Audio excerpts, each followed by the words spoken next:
Welcome back, everybody. Welcome back to the Free Agents Podcast. Back for some more pre-agents, closing out another season of the challenge. It's the Ruins. We're at the end of the Ruins. Today we're talking through episode 10, the final, the reunion, and the shit they should have shown. Lots to discuss, plus get to all of our segments, update our Mount Rushmores, our season rankings, and everything in between. Of course, I am Matt, and I'm here with Brian Scally. Scally, what's up? Hello. Not much. I'm so glad to be closing out another season, talking about the end of the ruins, and I'm trying to figure out a lot of this place in challenge history because I feel like this is, for better or worse, a big one. Probably like a era defining season to an extent. I mean, Yeah. a couple of the seasons around right now feel like they could fit that label, but like it's our main characters of era 2, pretty conclusively, I would say, with a mix of people from era 1 for sure. But like next season is Fresh Meat, which Fresh Meat 1 kind of kicked off this new wave, and Fresh Meat 2 is about to kick off another new wave, even though it's considered era 2. It's basically era 3. So yeah, it's a pretty memorable season and a memorable spot. Yep. So let's jump into it. I mean, I guess so. Sure. Talk about the challenge, the ruins. Yeah. So we obviously left off in part 4 with the last eliminations of the season. We saw Casey was eliminated, plus Dunbar, Kimberly, and Brad and Darrell, of course, by their DQs. But we have the final coming up before we get to the final itself, which is going to consist of the champions, those 4 guys plus Susie, and then the challengers, just KellyAnne and Sarah. There's just a little bit of chaos going on back at the house. Just a little bit. Yeah, I was expecting, we're starting with episode 10. It's the finale. There wouldn't be too much to discuss, but no, this cast stays dramatic. They do, and sometimes it's just silly little antics like Evan throwing stuff into Banana's butt cheeks and Bananas and Evan burning. Well, that's what they were doing. Burning melted candle wax onto each other's arms because that's what you do before a final. Some working out. See the door for the boys' room, the He-Man Woman Haters Club. Yeah, which did Susie move out? Like, when did that happen? I would say though, so. For maybe the first time, and a very apt name. I mean, very much so. Yeah, we're going to get into a lot of the tension that exists on the champions team, carrying over from last time and really from as long as these two have known each other. Bananas versus Susie is going to be a big factor in this final. They don't get along. They're not friends. Susie is contemplating the idea of like, look, if this final doesn't go well, I'm fine with that, especially because it means Bananas doesn't win. And Bananas is just like, oh, we're going to lose because of Susie. Yeah. And, he's so confident. She does not have the gas where Evan is. Bananas like, it's so funny that you're so confident, but I'm the one who's run a final with her before, and I know for a fact what she's capable of. And Susie and like the shit they should have shown proudly talks about how she's never worked out in the house. Everyone else is working out all the time. So I wonder who's going to be ultimately proven right. Just like we're now on 2 back-to-back Bananas seasons here, where we get to the end of the game and it's like Bananas has made a woman that he might have on his team feel like such shit that they would do anything possible to ruin his game. Like he learned 0 lessons from the island to end up here where Susie is heavily considering throwing her chances at a lot of money just so that he loses. Yeah. Making Bananas mad is worth $30,000 to some people, and honestly, I think it's worth more to others. So I think Bananas is just that insanely unlikable at this point. He is not the biggest character on the show, but he's one of the most annoying. Very much so. You also, of course, have Derek on this team. I say, of course, but he's been pretty quiet in the edit. He's just showing pictures of his family, his baby back home. He also talks about how he can't imagine how he would explain back home if he ends up losing to 2 girls. That would be crazy. Mm-hmm. Yeah, he is really stressed out. And they're like, Derek, why are you so stressed? Like, it's fine. You're so good at finals. What's wrong? And he is just tortured by the thought that he could lose to 2 girls tomorrow. It's not great. Look, we're about to get to this final where the 2 girls on the challengers team put in a really good effort, and almost win. And I mean, for a variety of reasons, that would have been the preferred outcome, like for many reasons, I should say. But like, especially with these kind of confessionals thrown in there of like, Yep. like give it to me now to see all of these guys lose in such a embarrassing way to two girls.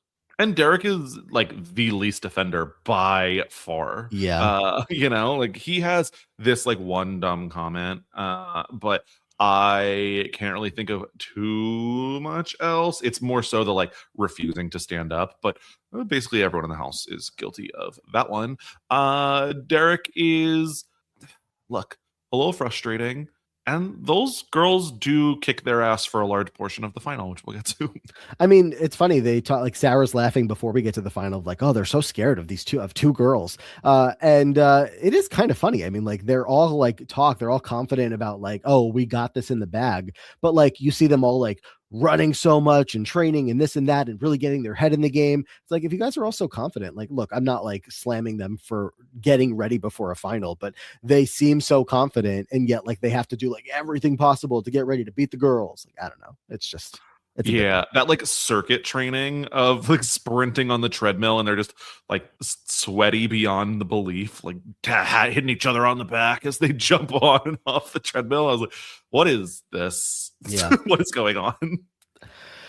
Kenny and Sarah, of course, have had a up and down, I don't know, friendship over the course of the season. We're going to get a lot about this in the reunion, shit they should have shown, the levels of friendship that this was, and, you know, the crush that may have been one way, not the other. Kenny is, though, in his final moments on the season with Sarah, going to, as he says, try to get her to mentally crack. He is making fun of her, saying that she's the fat girl who hangs out with all the cool chicks and ruins everything for everybody else. And your tattoos look like a 10-year-old drew all over your arms. He is so impossibly mean to her when she just expresses like, I want to get to the end and I want to do this because I can go home and say like, screw you to everyone who ever doubted me and said I couldn't do it. And Kenny responds with, no one's going to stop bullying you because you made it to a final on the challenge, right? Like everyone's still just going to look at you and laugh at you and like think that you're embarrassing and a loser. And he just keeps going. Johnny gets in there. Oh, this is the difference between guys and girls. Guys think with their heads and girls think with their hearts. This is truly painful to watch. Kenny is such an asshole. Very much so. I wrote in all caps, how soon can we be done with Kenny and Evan? And I know that it's soon. Like, I know it's coming up, that we're almost done, but I'm just like, I'm so at my breaking point with watching them. And especially scenes like this, where he goes from, being such an asshole to then telling, oh, by the way, your ass looks great in those jeans. Like, get the fuck off my screen. Yeah, it's really, really painful. And the rationalization, even like by Sarah at the reunion of like, that's just how Kenny talks to all of his friends. It's like, okay, well then he's a horrible friend. Like I rib like my friends and they rib back and that's fine. But this is like a genuinely horrible person. Yeah. We're ready to get to the final. She's not ripping him back. She's saying this hurts me. Please stop doing it. And he keeps doing it constantly. Yeah, let's get to the final. No, I mean, like they talk a lot at the reunion. Oh, well, we all have to make fun of each other because that's just what we have to do around the house. And like, look, this isn't new. Like people making fun of each other on the challenge, but like we're only getting highlights of it here in such a way because it is just like another level of like, leave this girl alone. But anyway, that's besides the point. All right, so let's talk about the final here, where there's going to be $160,000 up for grabs, $30,000 for per person if the champs end up winning, $80,000 per person if the challengers end up winning. Obviously, based on the number of people that would end up splitting it. We're going to have a bunch of checkpoints along the way where they have to collect different artifacts. It's a total, I think, of 5 artifacts that they need to then put into their home base at the end. And as we already said, the challengers team here of just Sarah and KellyAnne are going to do, I would say, a lot better than maybe you would think, just because of like the differentiation in, this like strong group of dudes and Susie. All of them have won challenges before, and just like these two girls, even though the two girls have been getting such hype throughout the season, nothing about going into the final would have you think that they're favorites. For sure. I definitely, see why they might be nervous. You're going to get against people who are like some of the biggest names of the franchise and are overly confident. They've been talking shit for a really long time. I understand why they are, unsure of how they're going to do. Sarah's never done a challenge. KellyAnne's never run a final. So here we are for their first time. But starting out, especially this bizarre buffet that they got to do, they kick ass. Yeah, so Bizarre Buffet is going to be the kickoff here, where they just have your random assortment of food, a lot of insects, some peppers, but everybody on the team has to finish it, which was a bit of a easier path for the two of the girls if they were able to both take care of it, and they were. So they do get a pretty good head start while everybody else is stuck behind a little bit. Kenny and Derek, I think, were the ones struggling the most on the champs team. It felt like all five of the champs were still eating by the time they left, but especially those two were just like, I'm going to throw up and I don't know what to do. And I think that, are we not at the point yet where people just put the food in their mouth and pretend to throw up?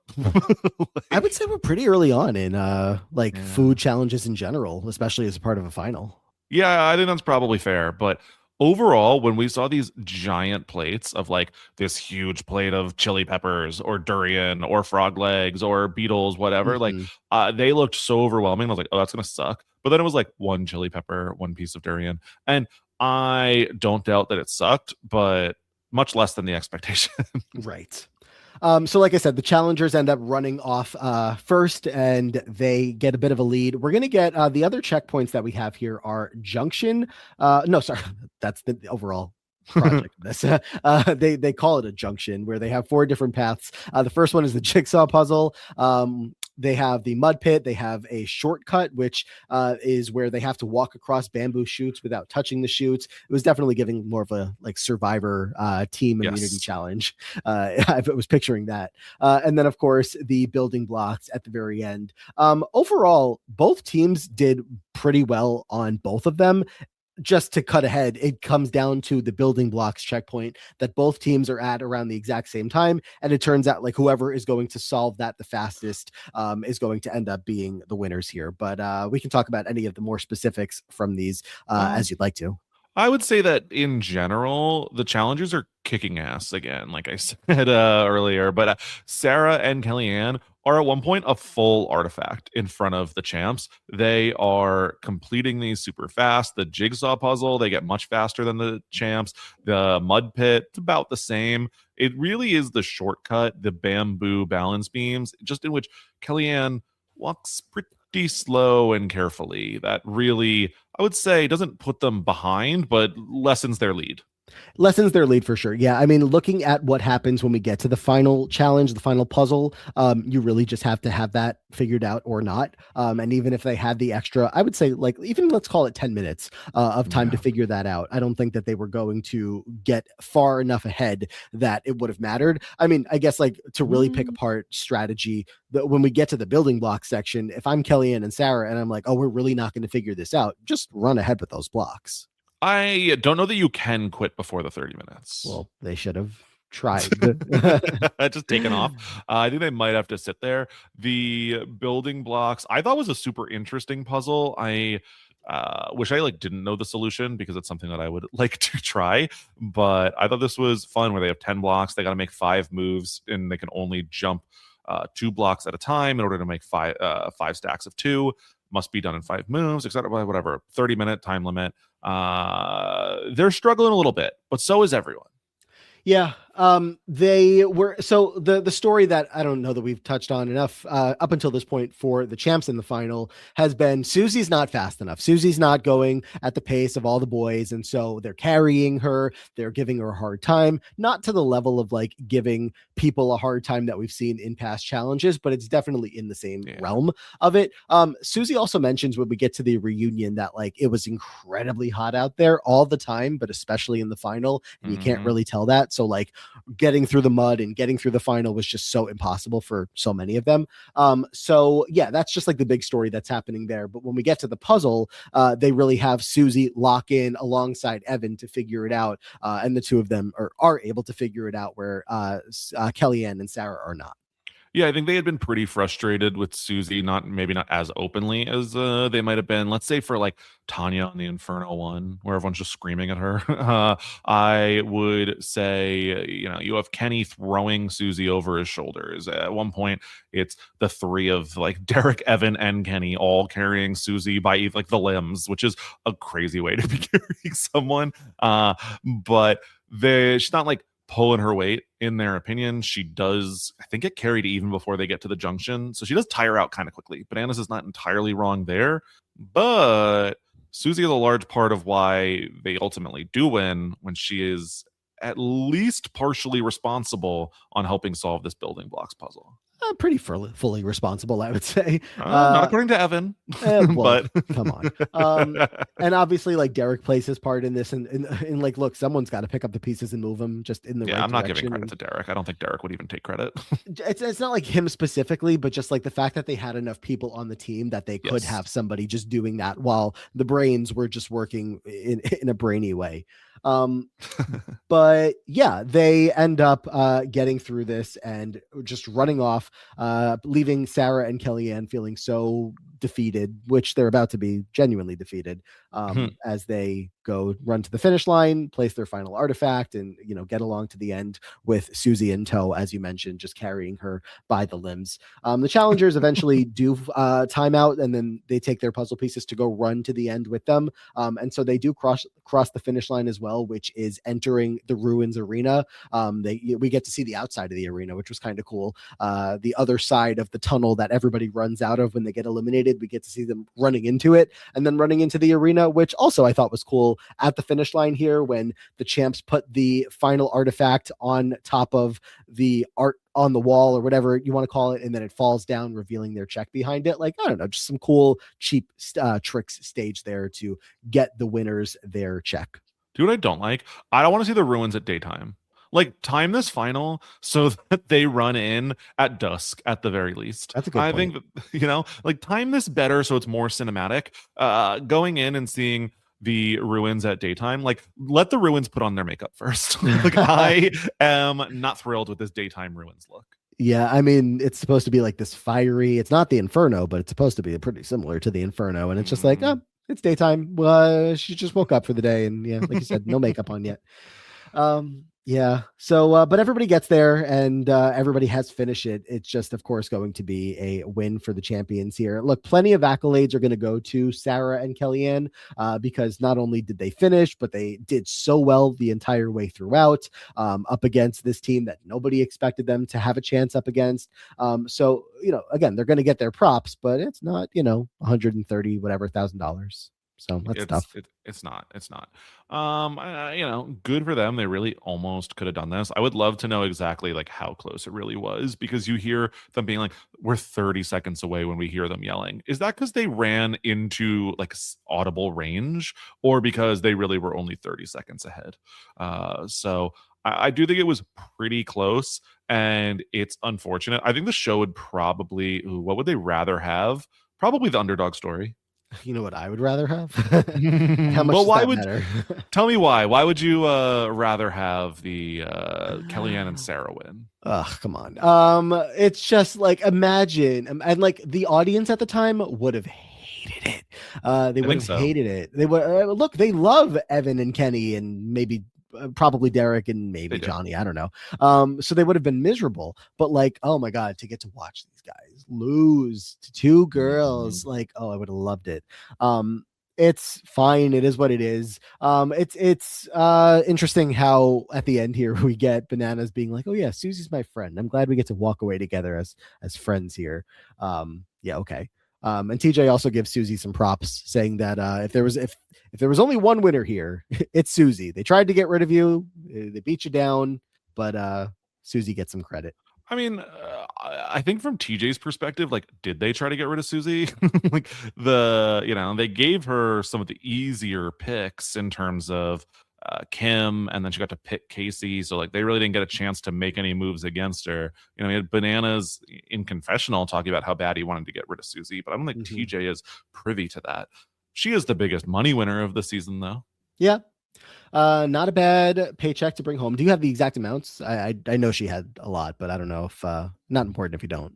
No, I do. If you give me 1 second, it Oh, I is see it here.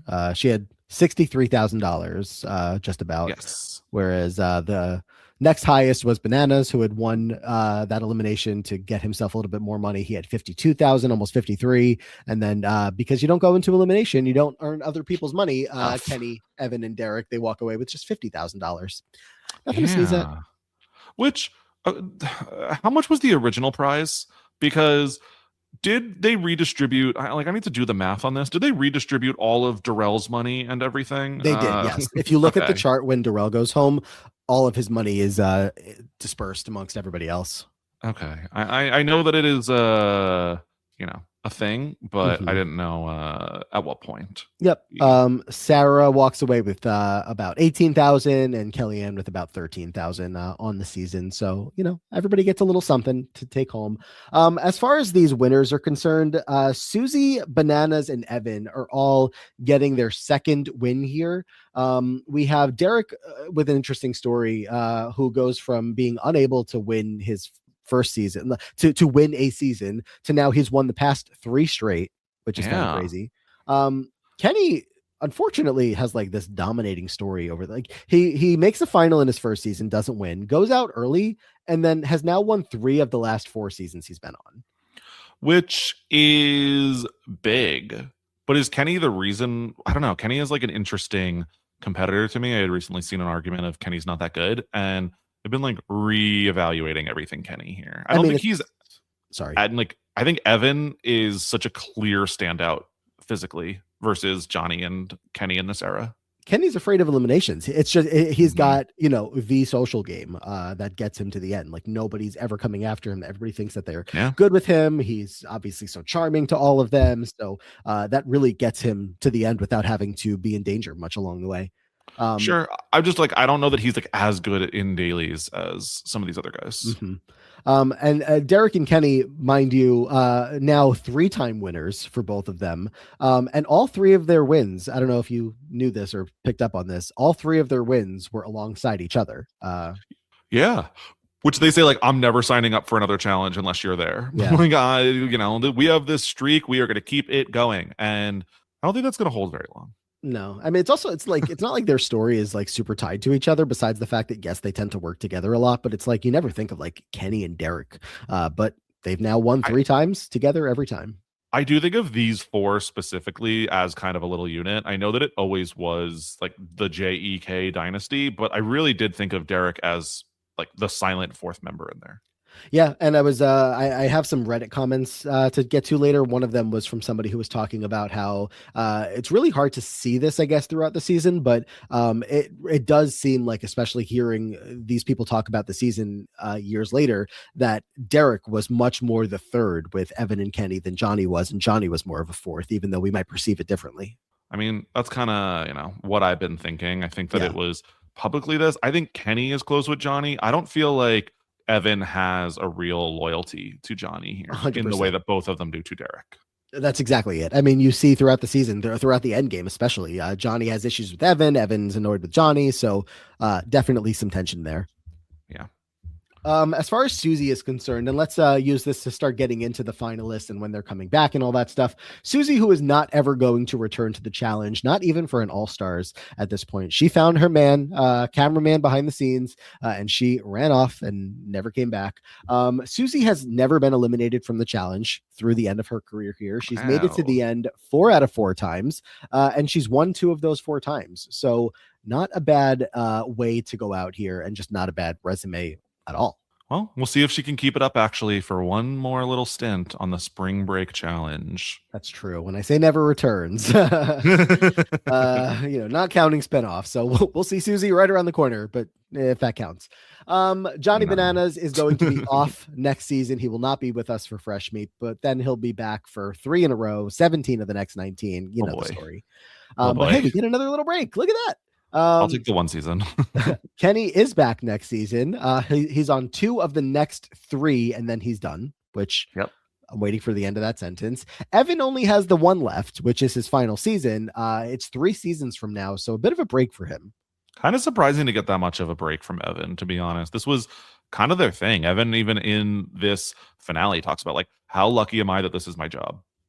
Yeah, I don't know. Something about Canada. I don't know. Maybe he's too far to get to Who them sometimes. knows? I'm I just don't think that's it. no, I don't think so either. But they do reference him and his Canadian life, his Canadian Yeah, upbringing, a his little bit. lifestyle, a lot in this season. Derek is going to have next season off, and then he'll be back for his final season of this era. Of course, he'll be back in Dirty 30, but his final run here comes in 1 season from now. That feels crazy It does. to lose Derek for that long. He's felt pretty ever present, even though he does take some pretty large breaks. Yeah, I mean, same thing was for Darrell. Darrell's True. got next season, and then he's got his 10 season break. So Derek's about to Ugh. get his 10 season break. It's crazy. Yeah, I hate that. You want to talk about the Darrell secret scene that I shared with you? Yeah, sure. There's a little secret scene that is Darrell and Susie, and I'm not sure which round this was, but Susie calls Darrell over and basically asks him, "Are you going to be throwing the challenge tomorrow? Because it's obviously in your best interest to be doing so." To which Darrell says, "No, Susie, it's not in my best interest. It's in your best interest. Don't try to manipulate me, Susie." Yeah, she ends up almost in tears at the end of this conversation because like he calls her a bitch and she's like she was trying to do a little like gamey game stuff, but it wasn't in like a way of like as far as I could tell, like of her genuinely trying to like convince him of something. I don't know. Like she was playing the game and like trying to, I guess, get her way at the end of it. But like Darrell just comes up to her like, "I got your number," and he's just like not prepared to give her anything, and also again calls her a bitch. So it's kind of a unexpected scene between those two that I don't know, unexpected is the best way I can put it for Darrell. I did not expect to hear him talking like that or just like acting that way. It's not the most egregious behavior we've ever seen, but it kind of caught me off guard. Like when I look at the challenge as a whole, I unfortunately do just kind of write this off. Yeah, that's what I'm saying. It's like there's nothing that crazy, but we just like know Darrell to be like the nice guy. But like I guess back in the day, he's gonna call you out on your shit if he sees, if he smells some shit that he's And got to call out. So I do think like Susie did a lot of this. no, she Like did, Susie, and that's the crazy part that like she yeah. doesn't usually get called out for it, or if she does, it's by like a bananas, and she's like, whatever, you're doing the same thing. Darrell's not really doing the same thing, so when he calls it out, it's like a little bit more of like a whoa, you got me. Yeah. Yeah. True. The two challengers here, we have Sarah Rice, of course, is only at the beginning of her run. She is back next season, will be on 7 seasons in a row. Now we Damn. know that run is not just, I'm here the entire season. There's a bad luck streak that's going to hit Sarah. Oh But yeah. she is on 9 of the next 11 seasons. So Damn. lock in. I'm locked. I am ready for the Sarah Rice run. I think Sarah's an interesting character, especially when she's finishing this out. She says they're definitely going to be back. She's crying. She finally feels a part of something and she doesn't want to leave. I think Sarah is an interesting person to track. I will say I can see why people would be Sarah fans off of this season, but I still think the excusing of the boy's behavior, even when she is the victim of a lot of it, is very frustrating for me. It's not a good look at all. I mean, I don't think that she would deny that at this point. I don't know. But like when we see so much of the reunion and shit they should have shown conversation is all like, oh, the boys were pranking her and being so mean to her. And but like Sarah, you let them get away with it and you don't let other people get away with it. And someone specifically at the reunion calls her out of like, you're giving Kenny all this, or you're giving somebody else all this shit. But when Kenny did it to you, you were fine with it because you wanted to maybe hook up with him or something. And she's like, yeah, I guess so. And also, like, whether it's Sarah or Susie or many other people on this cast, they would laugh along when someone else was the target of the behavior. So it makes them less rootable as well. Like, I don't have this like strong interest in someone who was like, it's hard for me to feel as much, there's still sympathy, but as much sympathy when they were sitting there and laughing, if not participating, when it's Tanya or Katie or someone else the victim of the same behavior. I thought it was interesting how Johanna jumped in at that reunion segment to be like, look, I've been in Sarah's place of like, yeah, these guys are so charming. Kenny, especially, you want all of his attention. But then there's going to be a time that like enough's enough and you're going to stop talking to them like I have. And then they'll learn. And Sarah doesn't really have much to say to that because she's like, yeah, we literally hung out last night. Like she's just fully in the thick of like this new friendship. But I think it's pretty clear that these guys are very exhausting friends, especially for any woman out there to try to maintain a relationship with. I think that's what it is. I think, and like, I'm gonna make a Real Housewives of Beverly Hills reference at the moment, but you constantly see where people warn the new housewives. Like Lisa Vanderpump is very manipulative, and she's going to use you and like get you to say things that she doesn't want to have to say herself. And constantly people are like, oh, that's sad that that's your experience with her, but I'm different, I'm gonna have a different experience. And then they keep having the same problem. Like it is the same issue over and over. You're not different, you're not special, they're going to treat you like shit and you're going to be upset about it. Now I guess in some cases it can lead to this lifelong friendship that apparently is still intact, but like I don't know, that's not my friend. Yeah, that's definitely the vibe for Sarah throughout the season of just like, yeah, no, like it's fine. They're annoying, but like they're like my friends. They're my brothers. They're whatever. So yeah, again, just not the best look. And just finally here we have KellyAnne, who is, has now completed her second season and naturally is going to take a 9-season break before returning to the challenge. I don't know that I have any insight on this. Maybe you do, about when her and Wes exactly break up and if that has anything to do with maybe her break or if she just went a different direction in her life and then comes back to the challenge, obviously, but comes back for 2 more seasons in 9 seasons from now and then comes back for All Stars in season 40 and all of these other international, the global and all that stuff. So she's going to be back in the mix, but this time period, she's like, I'm good. Yeah, I am not sure because the quick Google AI that everyone loves and trusts is like, oh, the breakup was confirmed to the public when the reunion aired, which I don't remember that being 100% confirmed. Maybe we both missed that, but I don't have the exact confirmation there. Yeah, I don't remember a single line about Wes and KellyAnne not being together at this reunion, if that's what they're trying to imply. They Google AI overlords. I don't know. We'll see if I'm sure it'll come up at some point along the way in future challenges 100%. Or something. But shall we get into more of the reunion? Let's do the reunion. I thought that the reunion and the shit that should have shown was, for the most part, very fast paced, touched on a lot of topics, and some of them were interesting. Yeah. Of course, Maria Menounos is here.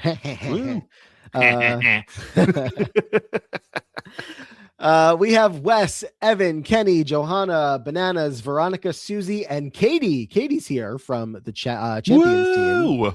From episode 4. Yeah, I mean, look, she's got that coral spot locked down here. And Veronica, too, of like, I don't care how far you went in the season, you're coming to sit on the reunion. Interesting. No Derek here.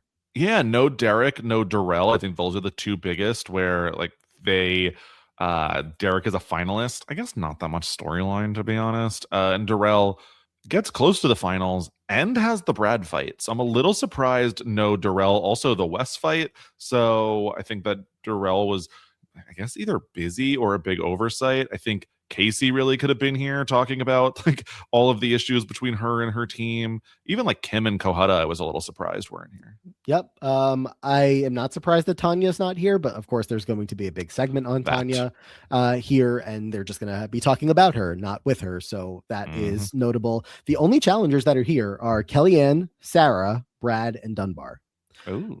And I thought it was interesting just to talk about those 2 finalists first. KellyAnne and Sarah, not a ton of love between them at this point. It's not like the worst, biggest bad blood scenario, because we're going to talk about the final and how close they were and everything like that. But then as the segments go on and on, just some obvious tension between the 2 of them gets called out by Maria, and Bananas jumps in as well, saying that Sarah jumps in too much, sticking her nose where it doesn't belong, and because Sarah had been making comments about Wes or KellyAnne that the 2 of them just haven't been able to stay on the same page. I'm almost surprised they were able to be as close as they were when Sarah was firmly siding with Wes or like Evan and Kenny and Bananas for so much of the season. I feel like, if I am someone who's getting a lot of shit from them, I'm not going to be too keen on being besties with someone's, cozying up to them. Yeah, Sarah's talking about why KellyAnne was on the outs of her team so much early on because she was sleeping with the other team. And Wes is like, you were trying to do the exact same thing with Kenny. Like, what are you talking about?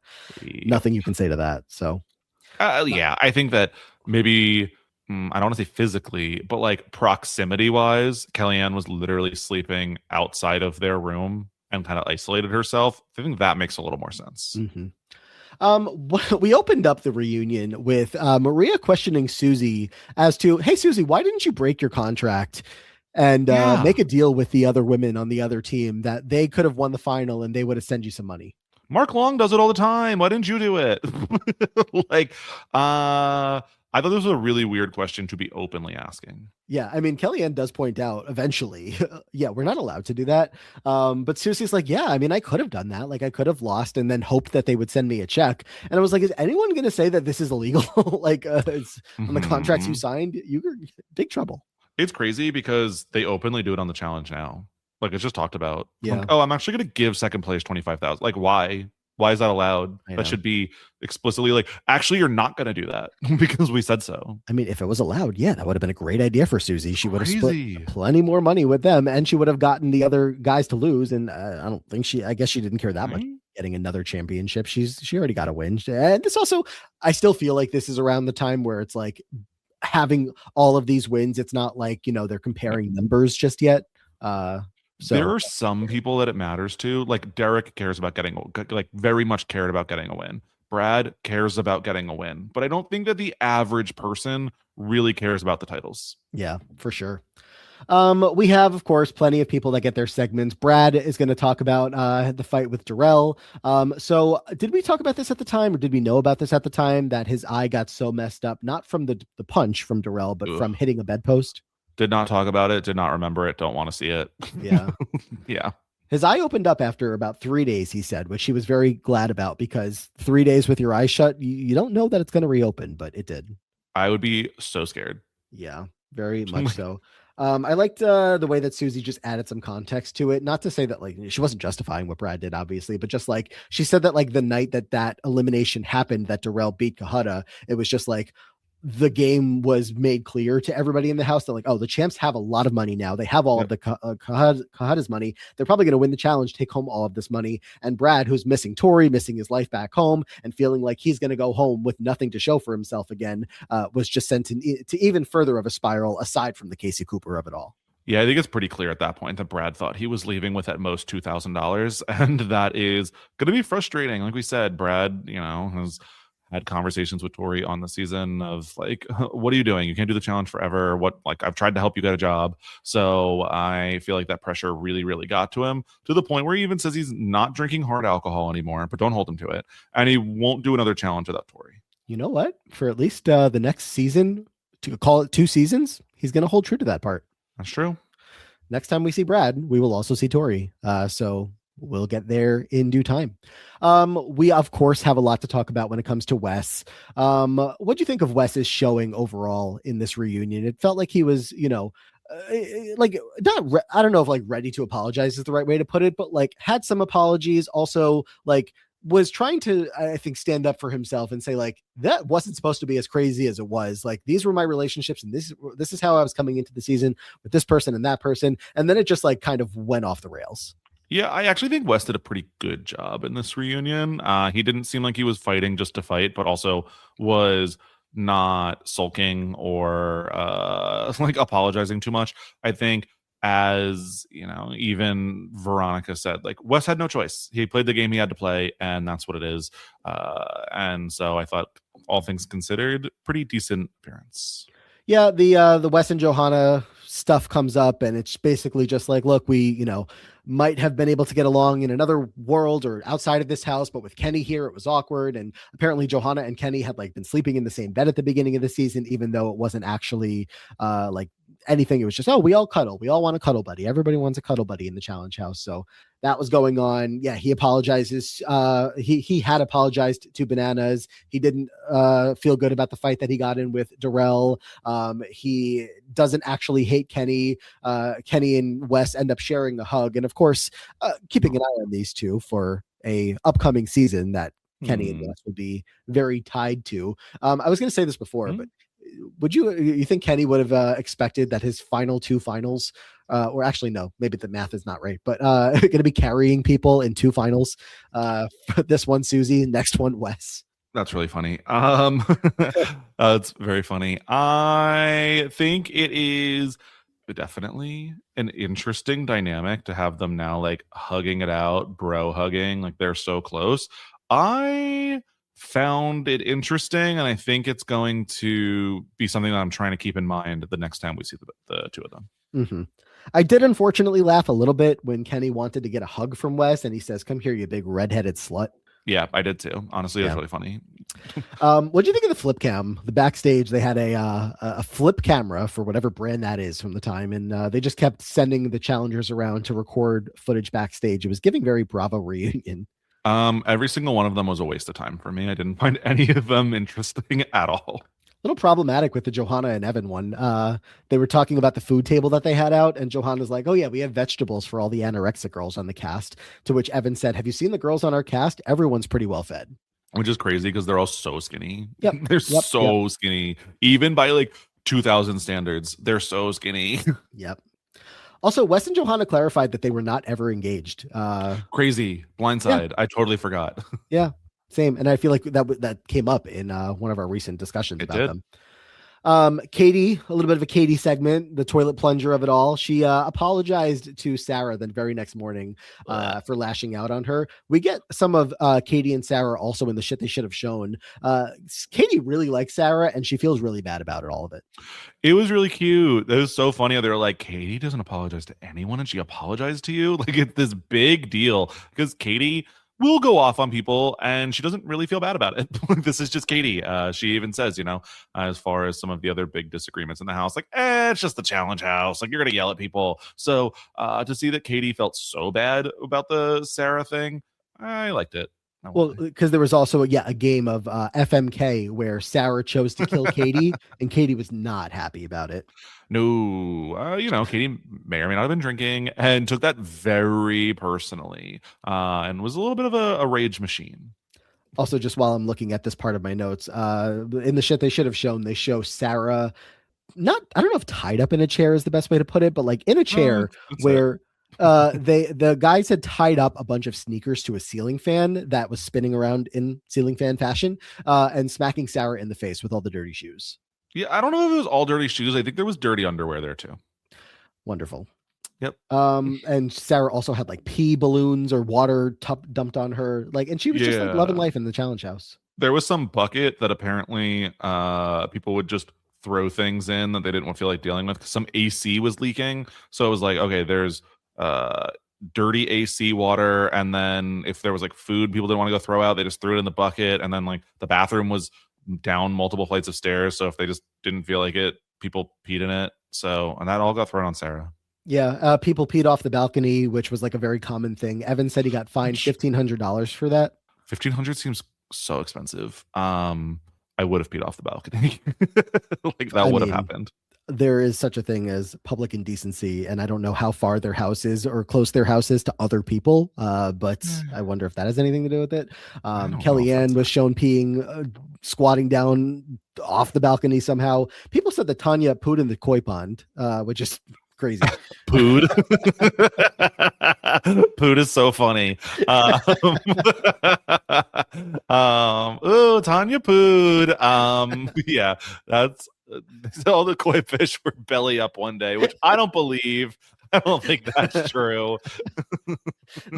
Were they trying to imply that she like pooed off the side of the balcony? Or no, I don't think so. I think it was I don't know if Tanya found her way into the koi pond. They also talk about how as a prank they would just put drunk Tanya in someone else's bed, and I gotta say, like, plunger, the worst. Drunk Tanya, a close second. I don't want either of those things in my bed. Yeah, we see like Susie waking up and seeing Tanya next to her, and she's just like, "What the fuck?" Like, yeah, It's just not fun.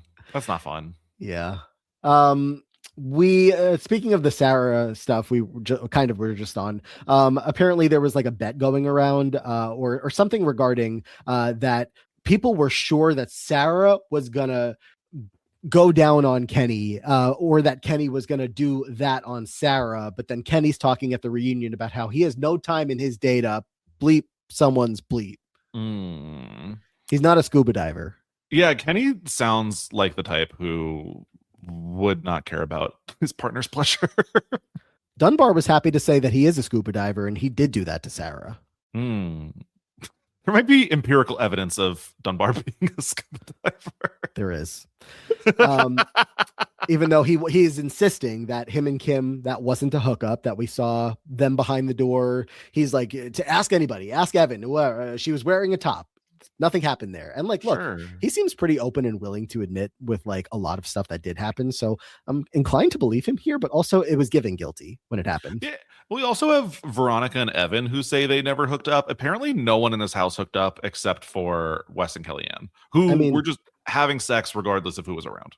And like, now that the season's over, and this is there was somebody on Reddit, Lawn Obsessed, and I pulled some comments from like the post that I put up at the beginning of the season about what do you all think about the season. So thank you to anybody if you happen to be listening from that Reddit post.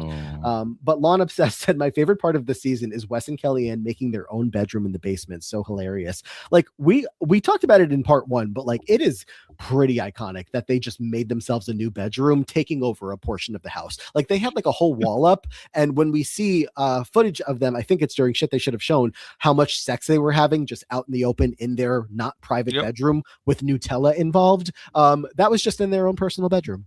I mean, the other thing is it otherwise is in the room of all the vets. So standard. It is more private than the alternative. But yeah, even like the camera people were like peeking over. Like it was a lot. I don't know about peeking over. I think they were coming in to like film as is their job. Yeah, okay. I didn't think they were like peeking their eyes. They're peeking the camera. It sound like they were peeping. Look, like maybe they were. I don't know. Technically, I guess. Yeah, but they just kept going, and even with the Nutella, which apparently pissed off Johanna, and people were like, "Oh yeah, that used to be Johanna's thing with Wes, the Nutella." But also that she just loves Nutella or something like that. I don't know. Apparently. We to go back to the reunion of it all, we have Veronica and Tanya's fight comes up. Of course, they were getting along just fine throughout the season. Veronica was there for Tanya, but she was in such a vulnerable state. And Veronica says she's not proud of calling Tanya crazy, but also nobody thought she was going to get hit. Yeah, I mean, she says that they were getting along fine. Veronica was saying basically like, I'm going to be your friend outside of the show. She was like letting her either borrow or giving her clothes. Like they were apparently good coming into this season, on the season. And it's this one night where people say that from their perspective, Tanya was mad and wanted to focus that energy at someone, and it ended up being Veronica. Pretty much everyone thinks that at like most they both were wrong, and then you have Katie and others saying like no, Veronica was doing her best. I think this whole thing is interesting, just like from the sense of like the history that these people all have, and the fact that they're making, like I have no reason to not believe them that Veronica and Tanya were fine. Katie and Veronica, remember at a time, of course, that they were going after each other. One of the most infamous challenge fights from one of our favorite seasons in our rankings. And then here we are, they were coexisting in this house just fine. They were on the reunion stage. It's been a lot of time, and we've moved on, and we also know that many years later they're going to reunite for a rivals season in the All-Stars era, and again be totally fine. Everything is in the past now, but just to like hone in a little bit on these people and their relationships, even if it's not like there's not a lot to talk about because maybe they just don't all hate each other as much as they used to. This blowing up in the way that it did put a spotlight on all of them. For sure. I did think it was interesting. You have Katie saying like, oh, Veronica was mean to you 4 years ago. Get over it. Like, me too. And who cares? I did get sent like some like videos talking about what Tanya and Veronica like allegedly had a fight, like a whole run through of Tanya's career, there's like an alleged comment that like is really, really gross from Veronica that supposedly was said. I tried to look further into it. There's no like video, there's no nothing. If Veronica said it, really disgusting, kind of regardless, like obviously not a great look. But it's not all there, so I don't want to say exactly. But I don't know. The show feels like they've come down firmly on Veronica's side. I mean, certainly going into the future, Veronica. Well, yes. Yeah, Veronica is not going to be back for a bit, just almost as long as the Derek and Darrell breaks that are coming up. Although hers is a couple seasons longer. But yeah, Veronica sticking with the franchise. Tanya, for the reasons that we've already talked about a lot, is no longer going to be a part of anything here. What do you think about Veronica getting asked, are Kenny and Evan the new Mean Girls? Interesting comparison. It is an interesting comparison. I think they're meaner. Like, I, mean, don't know. They're really mean. Well, actually, the Mean Girls were mean. Like, that was their thing. But like the way that these guys are mean, and you know, the inherent societal impact on how they treat the women, there's more to it than just, you know, Mean Girls being mean. I don't know. It's a complicated thing, but yeah, she says that Evan and Kenny are the meanest girls that have ever been on the show. I mean, if we're just talking strictly like who is the meanest, you know, they're definitely up there. And speaking of them, we get in the shit they should have shown, Evan's balls got stuck in his zipper because Bananas did something to him. They thought they were going to have to like stitch him up. So that's interesting. I don't know if Bananas did something to his balls. Well, at first, I think it was Evan zipped too quickly and might have got them caught, and maybe there was blood, and then Bananas threw rubbing alcohol on the cut. A lot of talk about all these guys and their body parts that are always out. So Adam King apparently has a really big, and so he walks around huge dick a lot, according to Kate. Evan was always walking around with his balls out. Johnny was always walking around with his butt out, which is something that's still, you know, to this day you always hear about Johnny Bananas showing off his butt. And you even get like Evan and Kenny in confessional being like, Johnny, great ass, you know, sounds a little gay, but you know, Bananas, he's got a great ass. That's Kenny.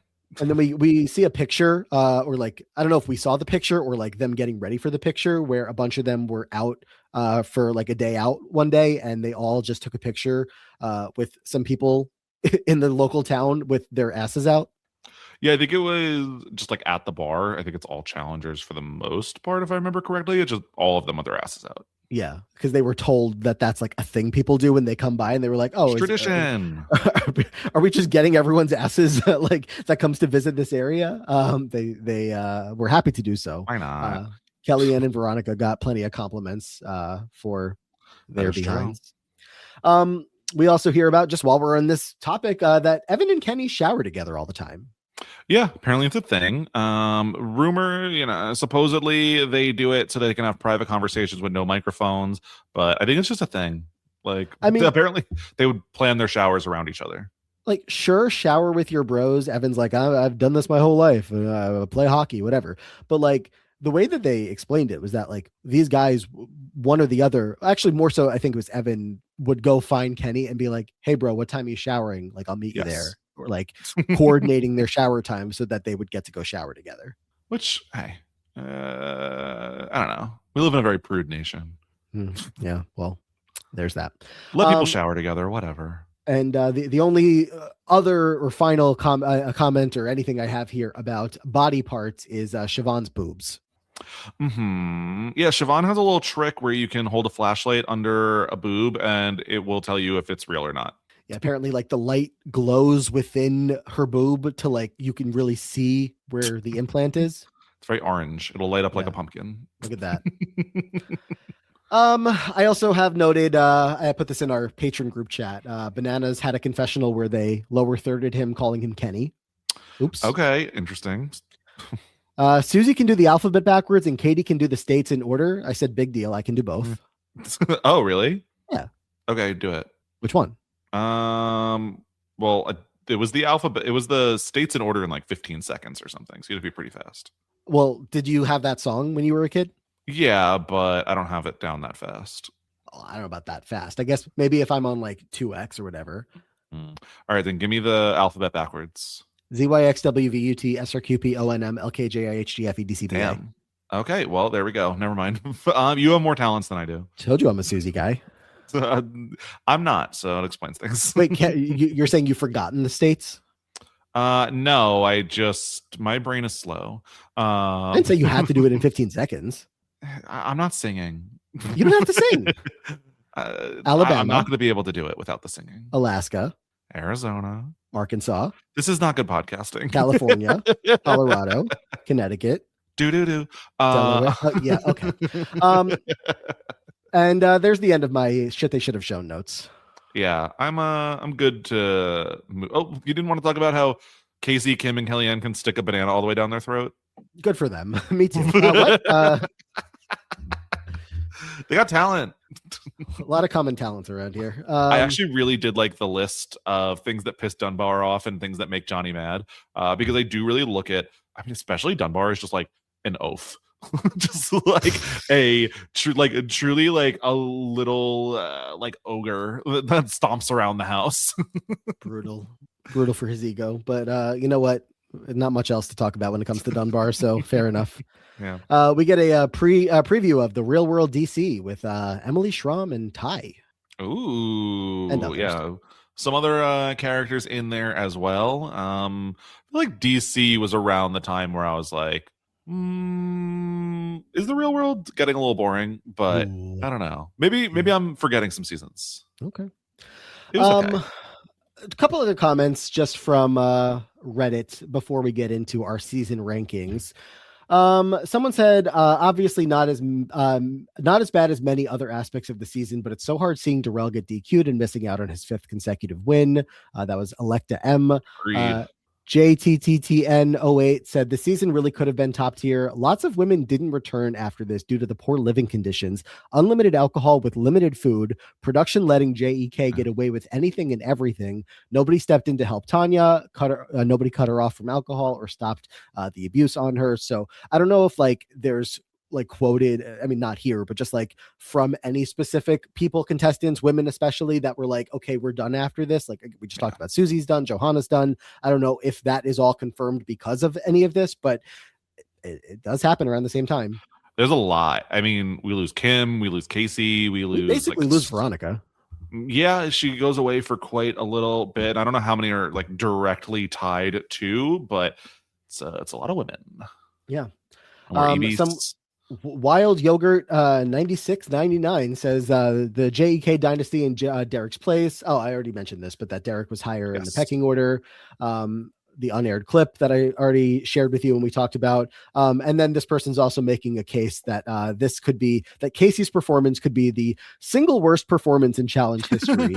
Yes, there have been competitors with worse individual moments, but if you want to say it's Big Easy solely due to the final, that's fair. But Casey makes it so far this season while performing so horribly in every aspect of every single challenge, single-handedly losing so many that her team towards the end, that's what drives it to madness. It's awe-inspiring. I think that is like, I think there are worse performances of people that go home pretty quickly, but for someone that lasts this long to just truly fail over and over and over, Casey is very much up there. I mean, at least when they're talking about Katie in this way in the early seasons, Katie's getting thrown into eliminations and she's winning with a cigarette in her hand. So like Casey's not really showing up in that way, just showing horribly. That's okay.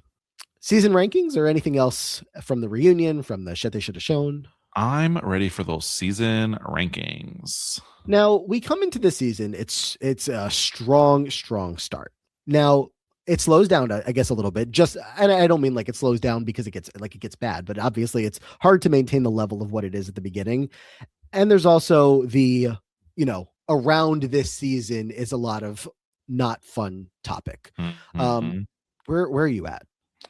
I'm pretty low on this season, I will admit. There is definitely stuff that happens here. So whereas I think like the island is extremely toxic and also like literally nothing happens, at least there is some story here. It is a complete blowout competitively where every single week we are just showing up knowing, okay, the champs are going to win. And they're going to throw in the same people on their team over and over. And the same people are going to benefit and do well. So I think that it's low on me on my season rankings because of the like grossness surrounding it, as well as the poor competition value, etc. Okay, so the flip side is I have it higher. Ooh. And sounds like we'll meet somewhere in the middle, but we have, some big returns here. Darrell's back, Veronica's back, Cyrus is back, Ebis for you and the rest of the Ebis people out there. Woo! Now, of course, the beginning of the season, you get some good and you get some bad. You get DM quitting, which we found out, we've talked about. You don't see that directly, but basically that's what happens. Evelyn getting sniped out so early, and the way that goes down, is what's so compelling. It's really like crazy TV that's going on around that time, especially with everything with Wes. And so the season starting that strong, like automatically puts it high up for me, and then I have to start knocking it down based on what comes next. But if Evelyn stuck around, it would have been better, even though that's a big moment. The Veronica stuff brings it up for me. Just seeing her back on stuff was pretty compelling for me, so it keeps it afloat. The Brad and Darrell is just insane. It's not like it's a good thing that happens, but it's memorable, and so that also keeps it higher up for me. I would certainly be arguing replacement of this season if KellyAnne and Sarah were able to pull out the win, but because they don't, what you were just making the point about how it's so like kind of an easy ride for the champs all the way to the end, I definitely take as a fair point. But I was coming into this looking at it closer to the top than it sounds like anywhere you were considering. Ooh. So what were you looking at? Interesting. Not the top, just like the top half. Okay. It's so tough. It's funny you say like if Evelyn stuck around, this could have been more interesting, because then it's the champs versus Sarah in the final if that happens. So Evelyn throwing really might have saved them from having just a complete elimination of the challengers team. Mm-hmm. But yeah, I honestly am probably putting it, I'm looking at like the Inferno 3 range, where I think that season is also like has some toxicity. It is not like the most interesting, but it is like easier for me to enjoy that season than it is to enjoy this one. A genuine question as far as like how we're working this. Is there ever a point that this will just make more sense for us to separate our rankings? Because I like that we have to argue. Well, I mean, I think that I like that on the other aspects of this, but like all that's going to end up happening here is it's going to land in the middle of where we're both pushing for. Yeah, which I mean, that is what it is. Okay. Because I was looking around, do I like it better or worse than the Gauntlet 2? Gauntlet 2 is currently our fifth best season of all time. Yeah, the highs of this season really have me, and someone on Reddit described it as like their guilty pleasure season, and that's kind of where I have it as well. And look, obviously the clear negatives of the season drag it down, so it's not like I'm advocating it for it to be at the top, nor do I think I would feel that way regardless. I mean, just like reasoning, I can certainly like put it below like a fresh meat, but like if it was just my rankings, I might leave it somewhere at that point, like between fresh meat and the Duel 2. Yeah, I'm not that high. I would say for me it is firmly below Duel 2. And I think like that for like it's hard where I think below fresh meat is like a little bit of a tier, and I feel like Duel 2 kind of sits on like its own tier a little bit for me as well, of like it's good, whereas I think the seasons above that are like pretty great, if not like perfect, like the Infernos. So I am looking where I could reasonably take this, and I mean, I would rather if it just comes down to averaging it. Sorry, what was that? Where would that fall? No, where would that fall in that case? I didn't hear the question. Where would it fall if it came down to averaging? I didn't do that yet. Oh, I also didn't do the exact math, but like, I mean, probably like between season 3 and season 1 is like feels like a halfway point. But it comes down to me of like, I cannot, like, I get that we're making a combined list here, but like, I cannot say that I enjoy season 3 and season 1 more than this. Like, I like this season. I like season 3 definitely more than this. I could put it below season 3. I mean, I guess if that's again what we're doing here, I mean, I do think it is what we're doing. I think it's what we've been doing since the first season. So I guess I'm now questioning it more because this is this second time to my memory of us like really disagreeing on a placement and just having to land in the middle rather than making our own rankings. But Yeah, if that's what you want to do, it is preferably what I would want to do. okay. So I then think it it's going to ends get up unnecessarily complicated if we start doing. okay. I think the agreement is part of the interest. Um, well, If you would like to keep your own season record, feel free. But no, I I don't think care that much. All right, so it ends up number ninth overall after okay. Challenge 2000. All right. We just love Challenge 2000. I do like Challenge 2000. I think it was really good. Maybe you need to rewatch. I might. Veronica versus Amaya. Amaya gets hurt. Dan and Holly. Heather B wears a Halloween costume. Oh, of course. So much better than Wes versus his entire team. Yeah, so much worse than I won't finish. Don't do that.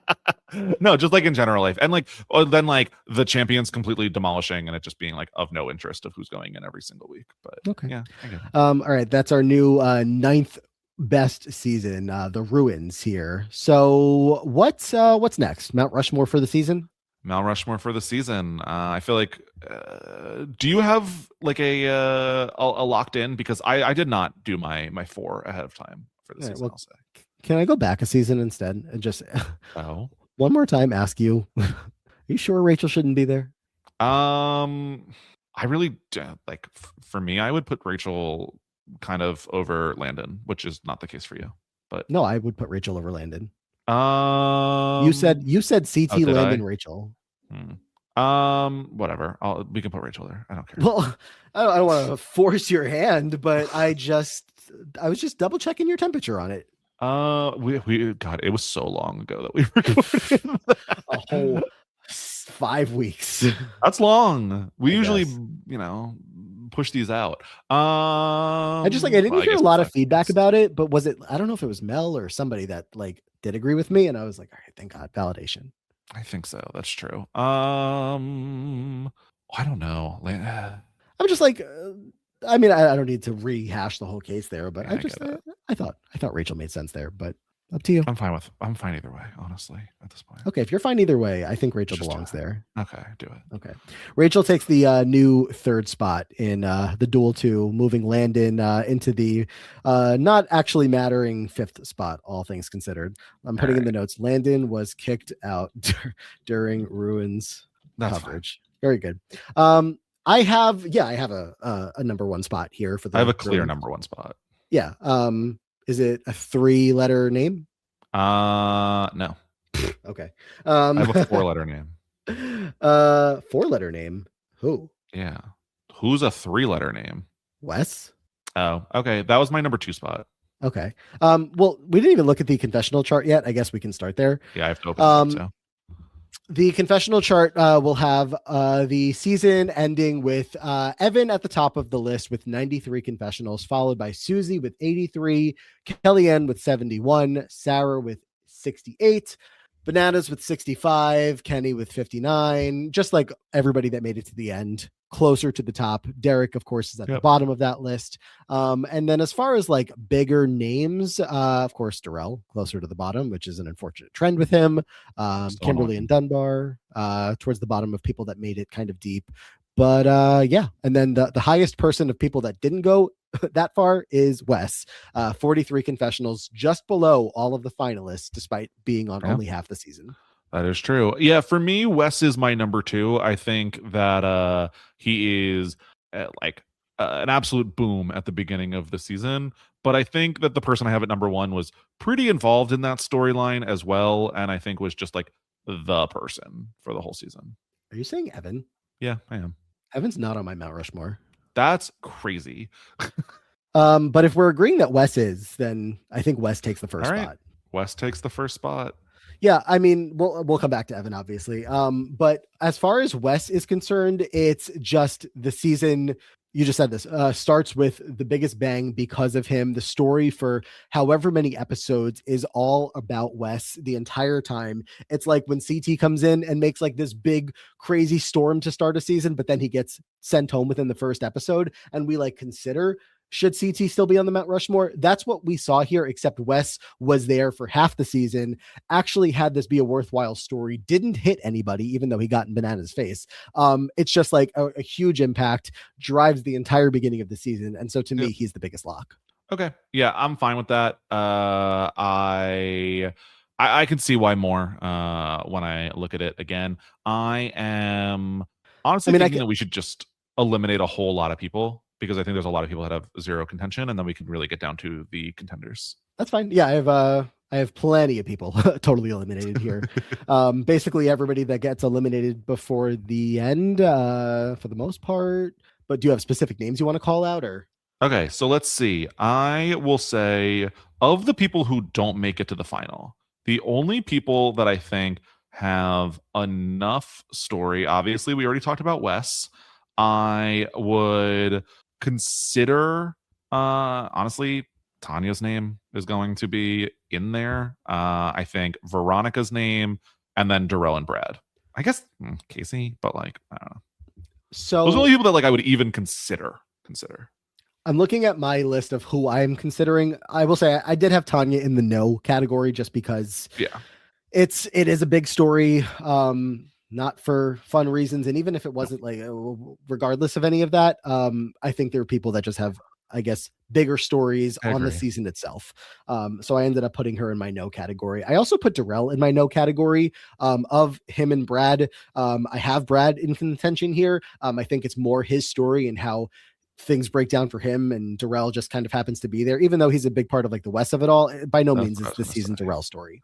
It's not Darrell's story. He's just like, he's involved. I think that they like really don't give us Darrell confessionals even when he's involved, and that's what's so weird. Like I could have rationalized some of the earlier seasons of like, Darrell's so good competitively, but okay, he doesn't have as much of a story, where I feel like Darrell had big moments this season and they're still just completely purpling him. Right.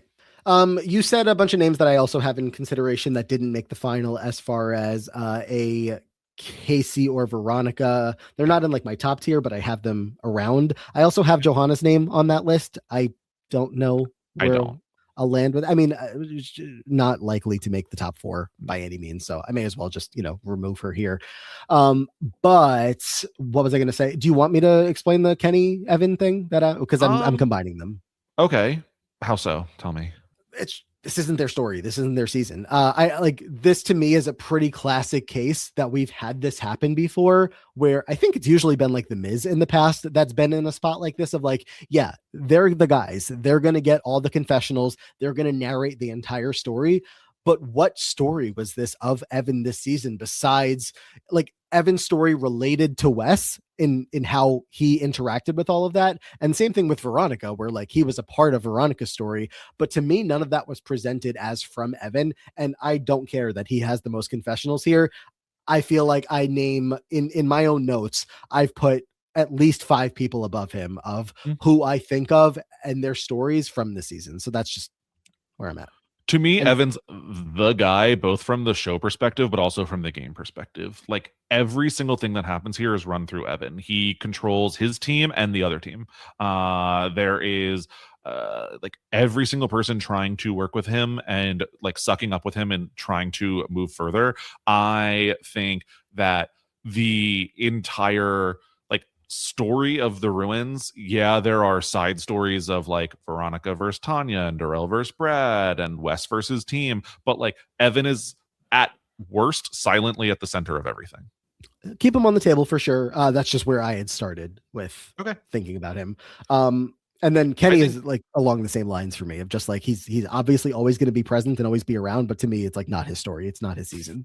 Firmly off the table, was going to eliminate him myself. I think that Kenny is a supporting character here. All right. Well, if we're just going to keep eliminating names, Casey Cooper has a big story, but she's not top 4. Yeah, I think that's fair. I think she disappears for large portions and is really only relevant in terms of like when her team wants to get rid of her. So she's fine, but I'm willing to lose Casey. Can I eliminate Derek? I forgot that he was part of the conversation here. I deleted his name off of my page already. I am. Is there any other finalists you want to eliminate? I definitely could. But it's like a tough. I mean, It's like people that I wouldn't have in my top four, but it's not like as obvious as those Sure. other ones. I guess I don't know, because the rest of the people I feel like I need to have a little bit of a conversation about. Let me Okay. just say, ultimately, I feel like Bananas is not going to make my top four.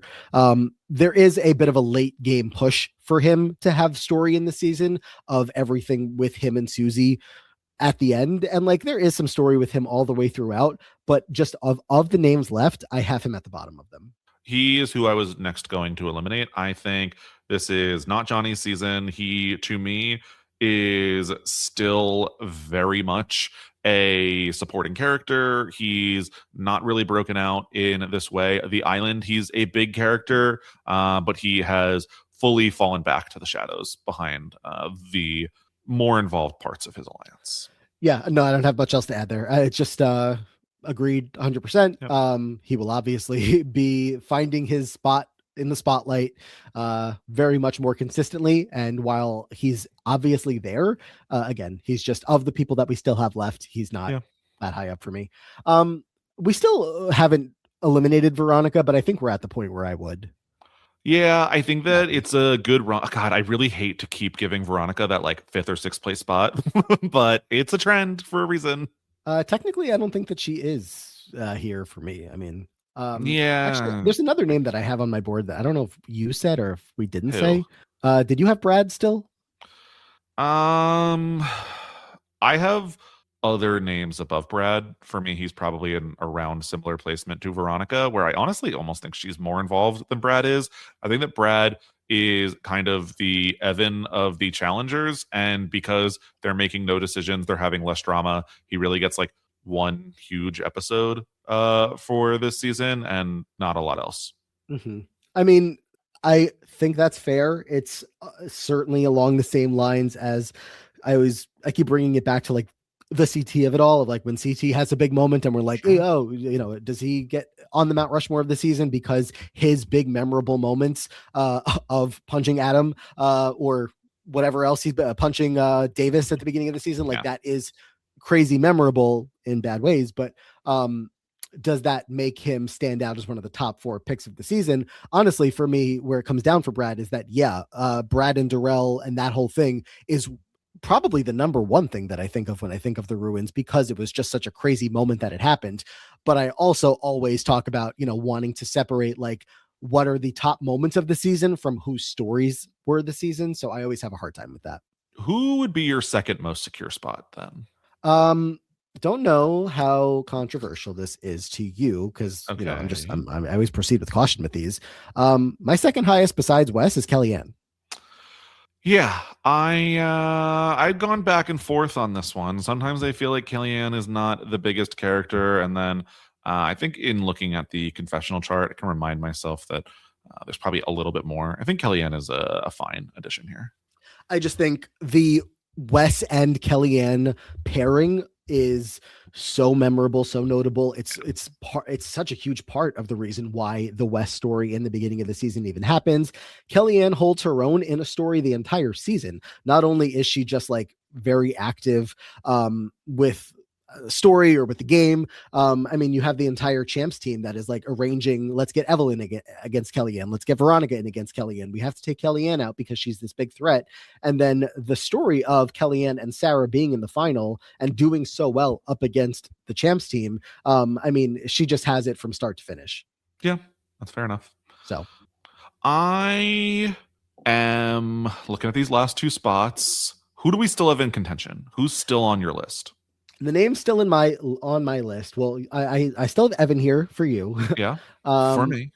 I do have both Susie and Sarah, just to at least talk about, and I think I have a stronger case for one of them. And then I don't know if we just said anything to eliminate Veronica, but then Brad. Okay. I would be fine eliminating Veronica. I do agree that Brad's moment is big. God, this is hard, actually. I think that this season is a lot of people. In my head, I think I like had 5 people and didn't realize I had 5 people because I didn't think about this so dramatically. I thought this was going to be potentially easier. Never easy. What are you talking about? I know, this is always rough. We always I will Are you looking for a name to eliminate or for to add?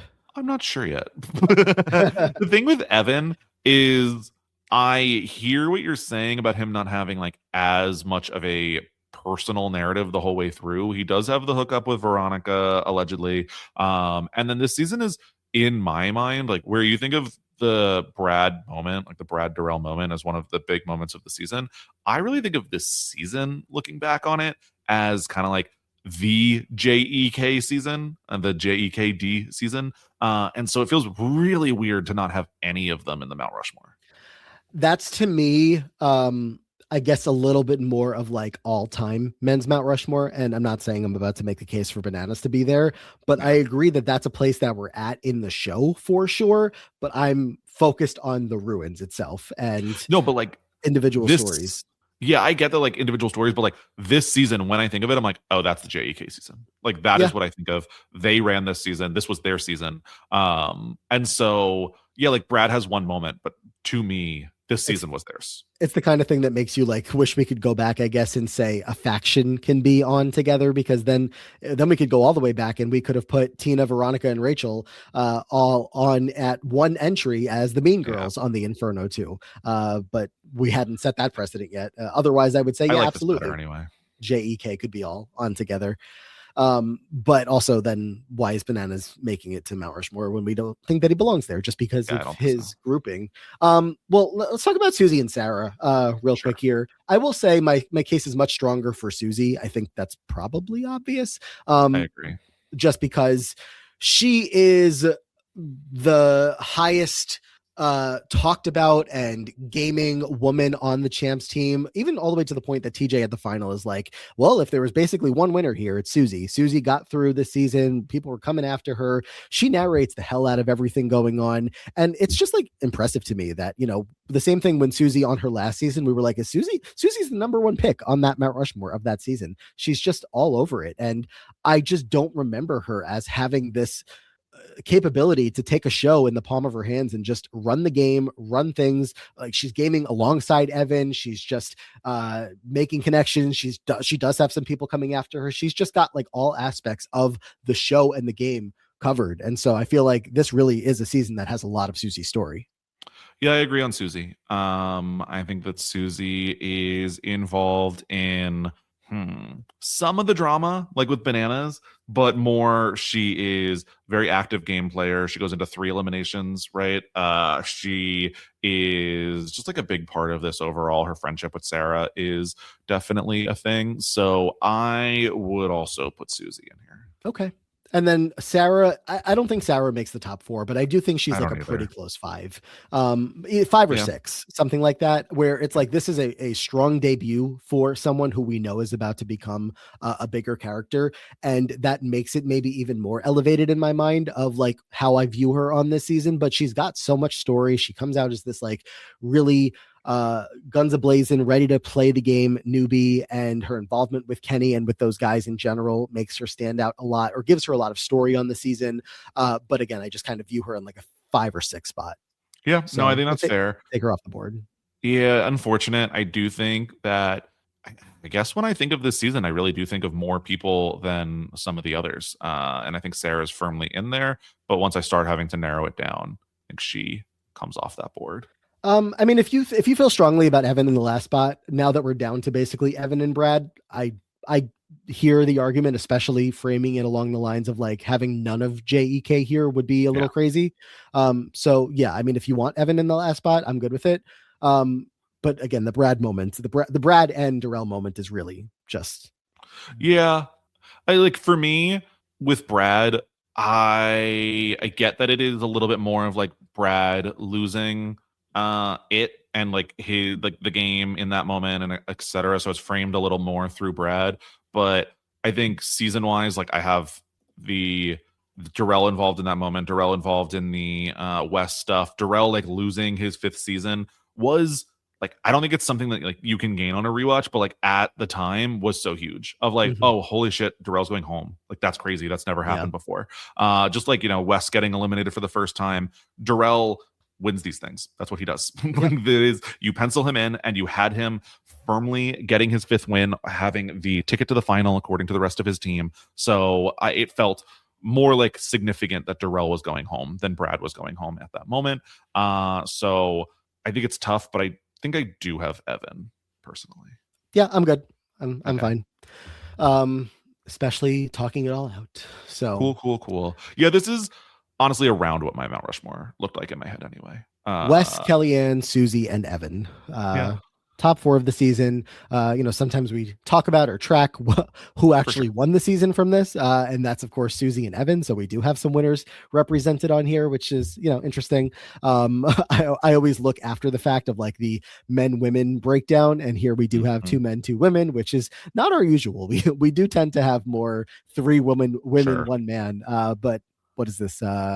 2 seasons in a row? Oh, no, a couple seasons in a row that there have been more men than we're used to. Make it I was stop. gonna say, was last season the first? No, okay. There was one other time where we had 3 men, because I was like, did we just eliminate the only time where we had 3 men?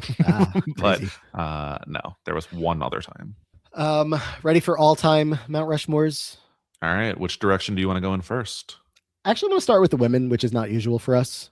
Yeah, I There's agree. just more guys to talk about. And who's to say if anyone gets added or not, but just like the candidates that are eligible here. On the women's side, of course, we have Beth, Evelyn, Coral, and Veronica that are here. I guess starting with Veronica, just because she comes back after all this time to defend her spot. Overall, I would assume that you would say, yes, this was a good defense of her spot on this season. I think so. I think like you have had other people come back and kind of flop. And while Veronica was not in the main numbers, she had a decent season. Like she was very involved. She had drama. She had strategy. She had a supposed hookup. She was very involved. And so for me, it further cements her spot in where like I have her probably at the number 2 on this list. So I don't see that dropping. Yeah, I think that's fair. I've had her at the 4 spot before, but like given the I do think a lot in terms of recency. And so this was recent for her, and I think it just really cemented her spot. She came in, she held her ground, she played the game, she made new relationships, especially the Evan one that like kept her in as long as it possibly could. But the game is evolving, and there is a bit of truth to Veronica. Yeah. If you're going to keep playing the game, you have to keep evolving and making new relationships, and she did. But For that's sure. that. What do you think of Evelyn on this season? And obviously in this spot, we know it's a quick stint for her, but does that make her I think she's is she a clear number 4 right here for you of this group? Is she number 4? Yeah, it's hard. I feel like honestly, for a long time, we had the women's side be just like, wow, it is so competitive and it is so strong. But I feel like the 4th spot is a little bit opening up. I think honestly, I think both Evelyn and Beth have dropped a little for me, where Evelyn was never like as stable of a spot as I like feel some of the others are. And then Beth is like a huge name. I am not as tied to recency in terms of their legacy, but at a point, I do think other people's legacy will come and overtake. And so I feel them like both having people inching closer to their spots.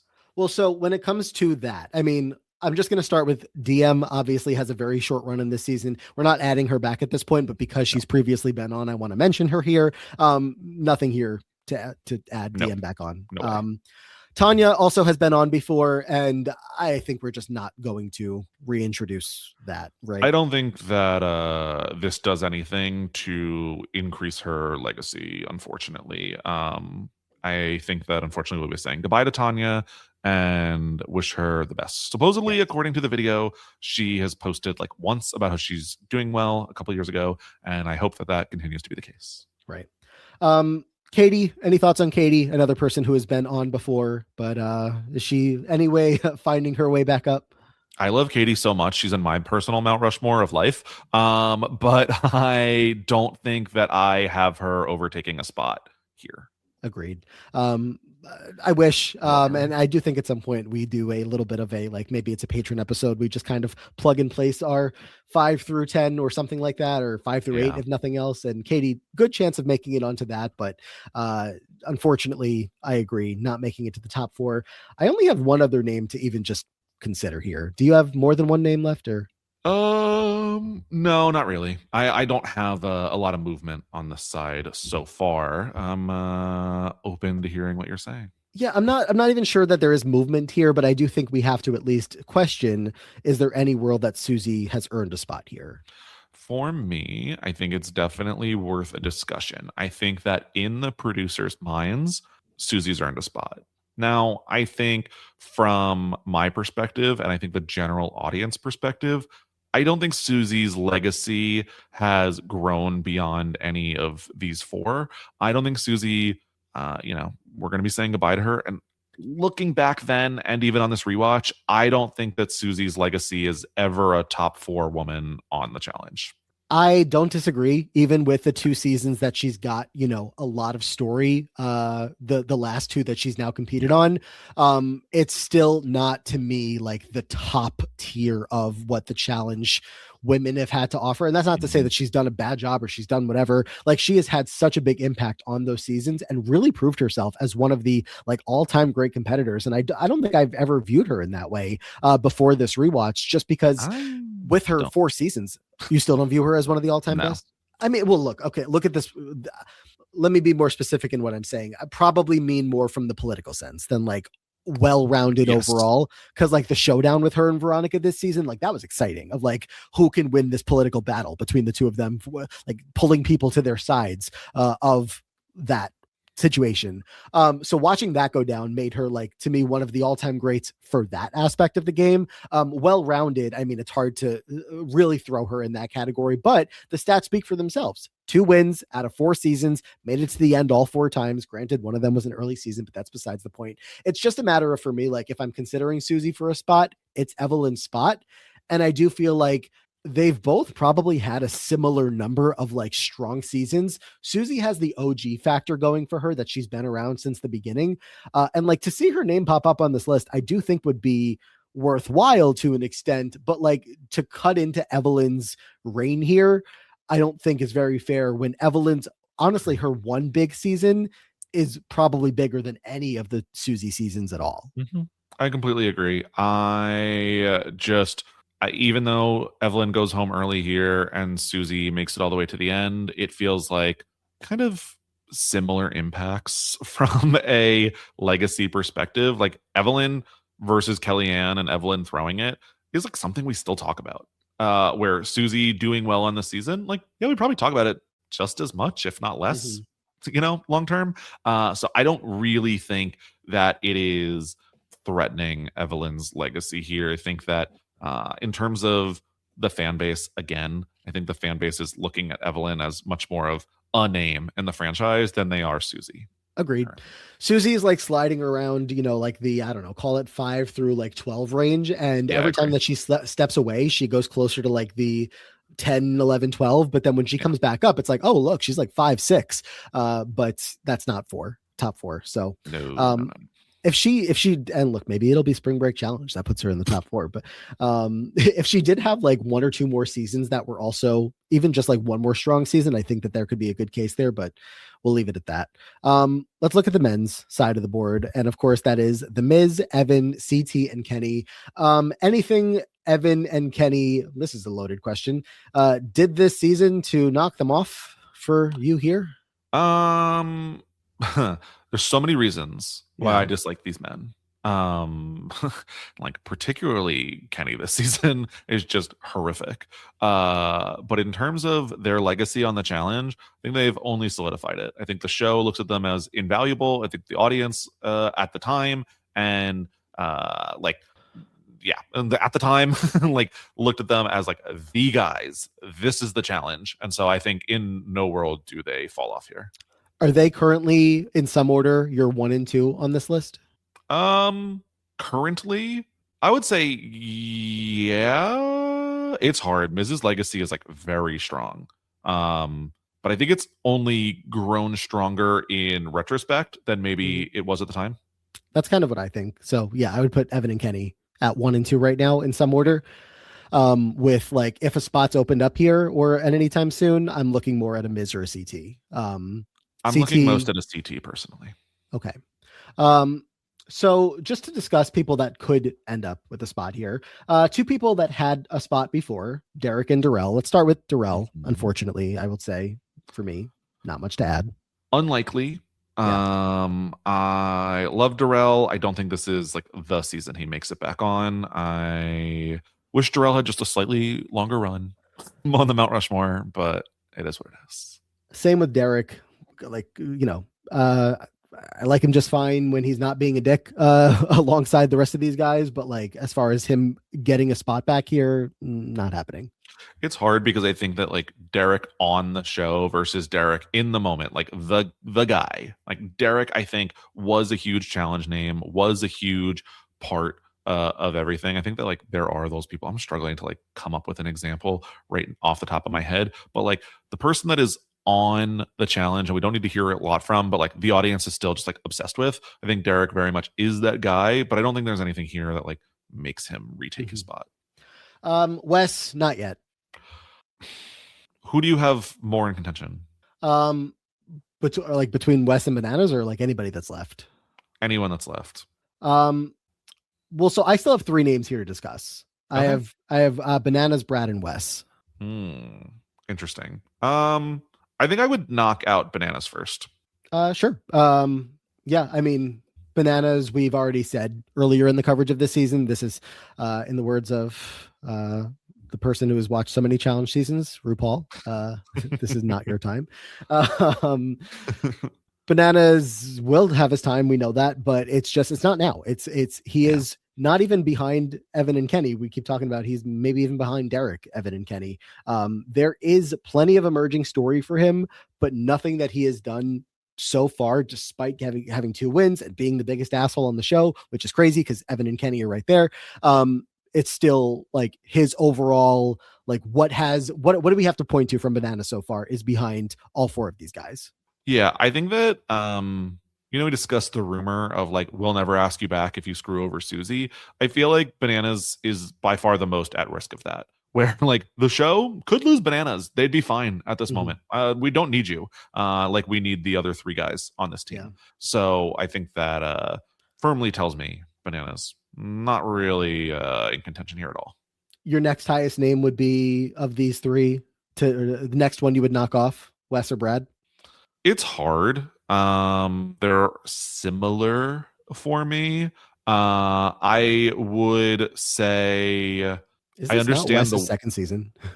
Third, is it only third? Yeah. I think that okay, it's Wes's 3rd season, but I think that Wes has like more impact on those seasons than Brad does in his.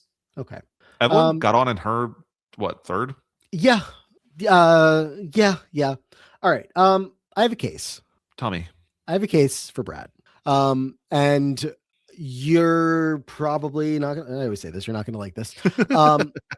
I believe I would swap out Brad for The Miz.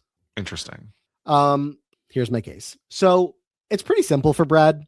He has been around. This is his, I want to say 7th season. I do want to fact check that. 7th season. He has made it to 3 finals. Had the other 3 seasons, none of them, he went out early. And it's complicated for him because I'm going to spoil Brad's next season for anybody that hasn't watched or anything like that. So tune out right now, skip ahead 20 seconds. Brad's about to get his first win. That's coming up next. And all of this story is building up to that. Now you might say, oh, well, why not just wait until Brad gets his win to possibly consider adding him? Because I feel like right now is when it makes the most sense. I don't know that I'm going to feel that way after he's done in his next season. Right now, I feel like he's done 7 seasons of the show, and I'm personally comparing him against The Miz. If you want to have the him versus CT conversation, I'm down to as well. The Miz, like you said, a huge name for his time. Numerically, The Miz does 5 seasons. Brad has now done 7.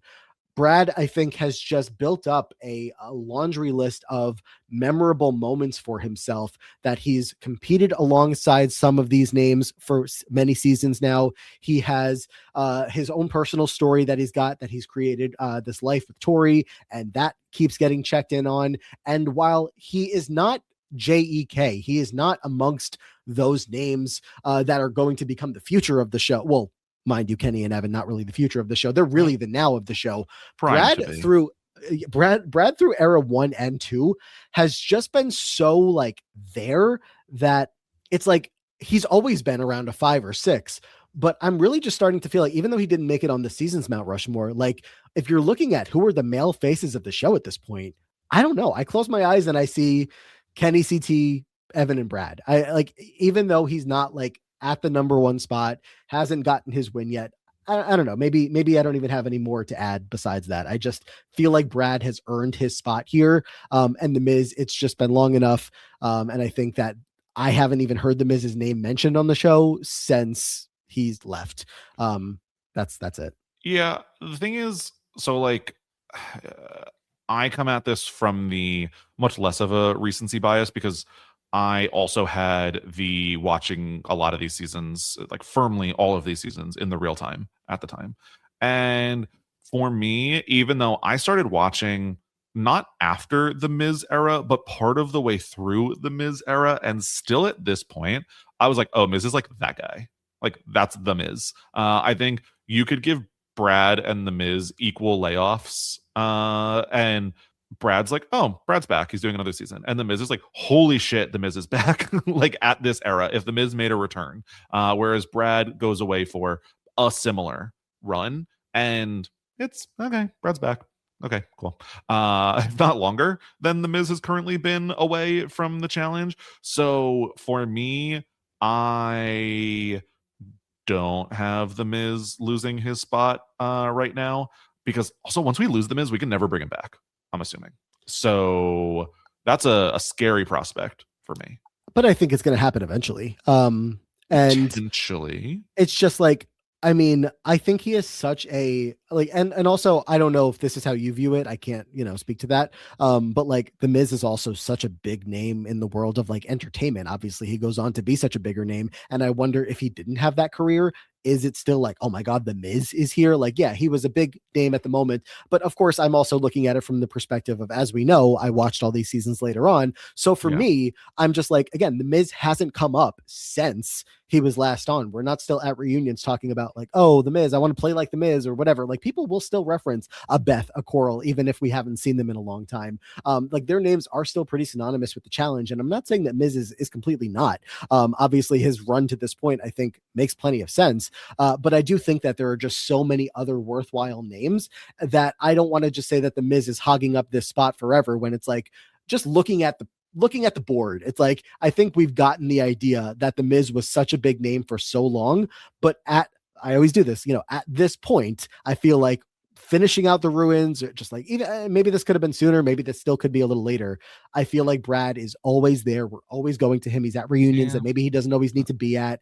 And I don't want to just, again, for me, I wouldn't hog up the spot for the Miz forever when he's not going to be there forever. And I feel like Brad at this point has earned a spot. That's for me. I look at like, let's say a Big Brother, and like Dr. Will never comes back after All Stars, but like at no point am I considering taking Dr. Will off my Mount Rushmore. He's hosted the jury roundtable every season. Okay, sure, but I'm saying like, but like, if Parvati never came back after Heroes vs Villains, like you're still not removing her from the Mount Rushmore. But like I don't think that's ever happening.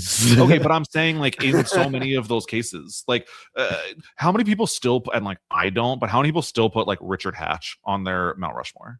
Like and exactly. But I'm saying like I think that someone's like built legacy, just because it's been time past doesn't mean someone's lesser legacy should take over. And I think Brad has far lesser of a legacy. I think if anything, CT has done like more damage to his legacy in more recent seasons, where I just don't think he's that guy right now. I think there is a little bit of an oh shit moment when he does come back, but it's because he's like a scary person, not because like he is what he is to the franchise. Okay, Brad versus CT. I haven't really done this in my head, but I'll do it right now out loud. Yeah, I mean, CT, like what you think of his legacy at this point, you're like long past the days of like, oh, look at him in DM. It's like he's been, kicked off early 2 seasons in a row. And at this point, I'm like wondering, is he ever even going to come back? And if we're talking, my favorite topic of recency, where's the recency? He's not here. He's gonna next pop in as a mercenary in Cutthroat, not even competing there, which is like a big moment for him. But like, I mean, look, if you're open to the Brad CT swap, I would have to take that deal. I would say I'm open to CT losing his spot. Let me talk about Wes versus Brad as well. I think for Wes versus Brad, though Brad has been on longer and is kind of like a safe guy for the audience to root for at most times, and I think that the show looks at him as kind of like a go-to guy, not in the way that they look at Evan and Kenny as like these are our guys forever, but just as like he is old reliable. Like we can bring him on and he's going to do like fairly well and he's going to be fairly likable even if he's getting into fights. I think still the audience looks at like Brad's dreamy eyes and like falls in love with him. So I don't think that there is a real worry there. But I think that Wes is like a firecracker, like bringing so much to all 3 seasons he's on, regardless if he makes it to the very end or now. He is fighting, he is arguing. I think that if they could have Wes every single season, they would far prefer to have Wes than Brad. I just don't think that Brad, in my real-time viewing of it, or honestly, even on the rewatch, I don't think Brad really ever hits top 4 for me, if I'm being real. Whereas I think Wes does. I think it's probably just early for Wes. But if you really want to push Brad now, I will couch that with Wes is coming for that spot at some point. I'm sure he is. It's complicated. I mean, I hadn't considered Wes being here at all. It's interesting to even think about the idea of Wes popping in before Bananas. Yeah, I would agree that his like character on the show is certainly much more impactful than Bananas is to this point. Like he can make he has the lane for himself. He doesn't need Evan and Kenny to be by his side to like support him in being a big presence on the show. But it still feels like, I guess, just with the competitive nature of the field, that Wes would need, to me, like one more after this to really cement it. Whereas like, you know, CT, even though he's like fallen out as time has gone on, CT still has the history to back him up. He's been around for such a long time that like the recent stuff is tough, but like beyond that, he's been ever present, and it took us a while to get him on here. Wes, his first season is you know, him being a dick to Casey, but like it's kind of obviously an important story in the season. It's a big story in the season. The second season, less of a West story, but he goes on to win. This one, he has a big couple of episodes, but to me, it doesn't overpower, I guess, CT or Brad. Okay. Yeah, that's fine. You know, would I, like, if I was personally making the switch, would I make it between CT and Wes? I'm not sure.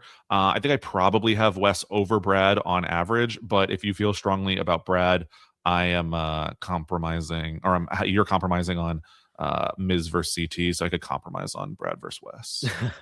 Nobody gets what we want, but we get half of what we want. So, exactly. Fair enough. All right. Well, then we'll do that. We'll put Ms., Evan, Brad, and Kenny as the new 4, which again, it's funny because it's like, that's not my 4. It's not your 4, but it's the 4 we've landed on somewhere in the middle. Yep. I don't think Brad lasts there really very long at all.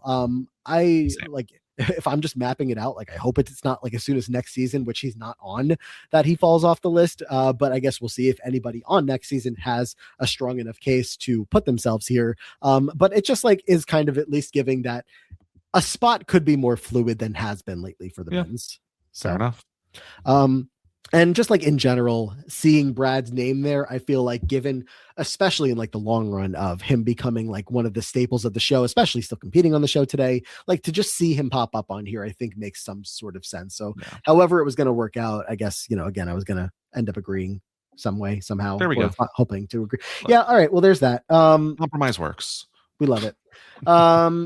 There is that Brad, not in the season's Mount Rushmore, but makes his way onto the regular Mount Rushmore. Real quick, just what we have coming up next. Spring Break Challenge. I think we're going to probably end up knocking that out in one podcast, right? Probably. I haven't, honestly, again, I watched one episode and then was like, I'm good at the time, because it also was just like randomly on during, were you ever like conscious of MTV's Spring Break era? No. Okay, so let me teach you a little thing.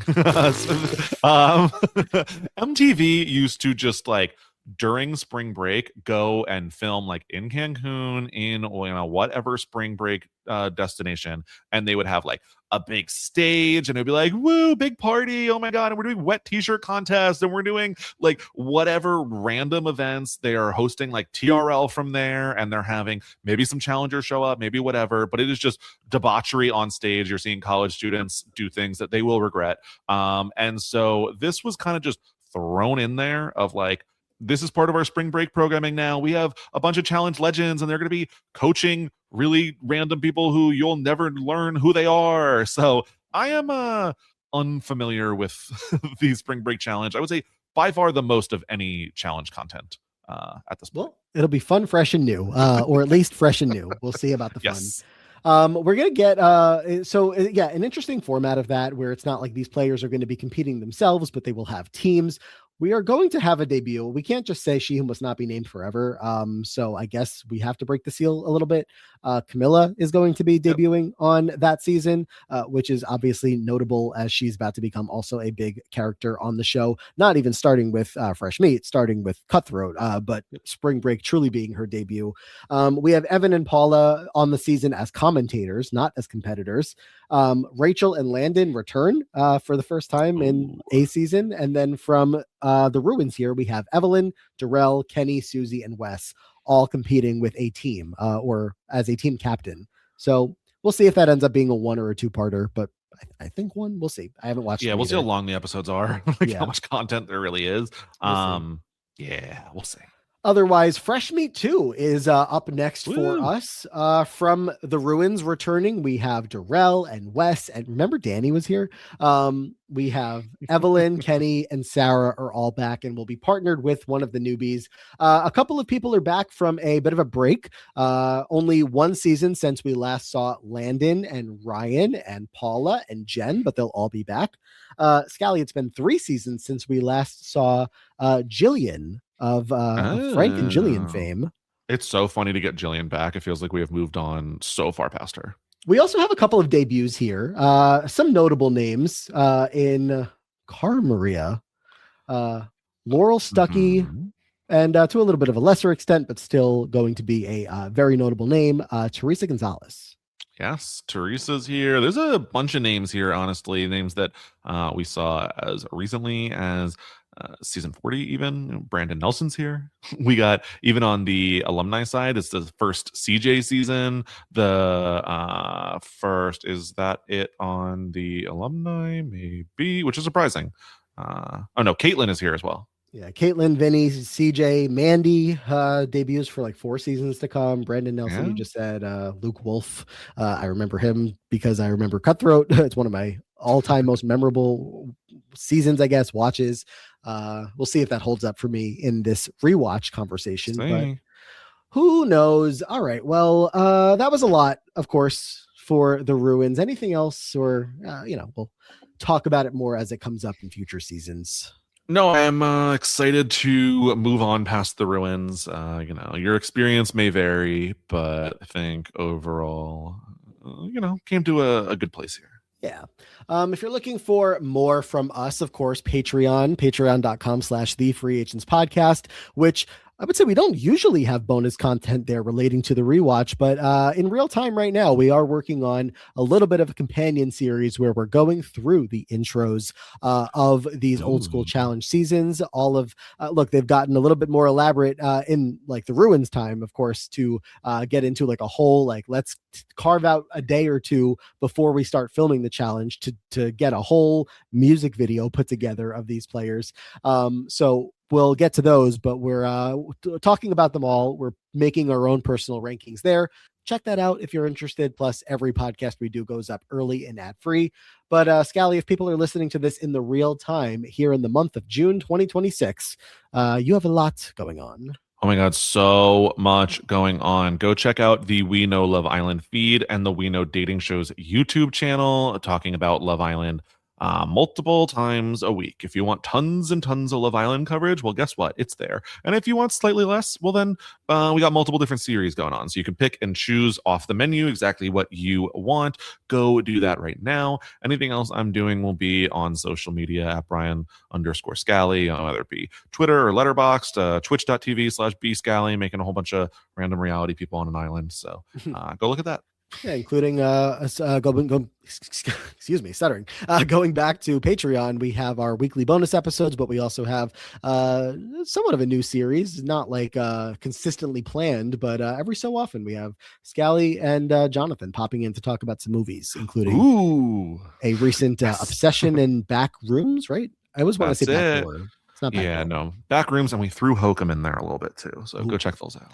So check out the movie reviews. Somebody was suggesting earlier, where'd it go? Ryan wanted to call it, I lost it.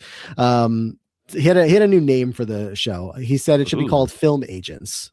Ooh, I kind of like it. I said, what about Freel Agents? Is that anything like Reels movies? I get it. Okay. I guess we can work on it. I don't know.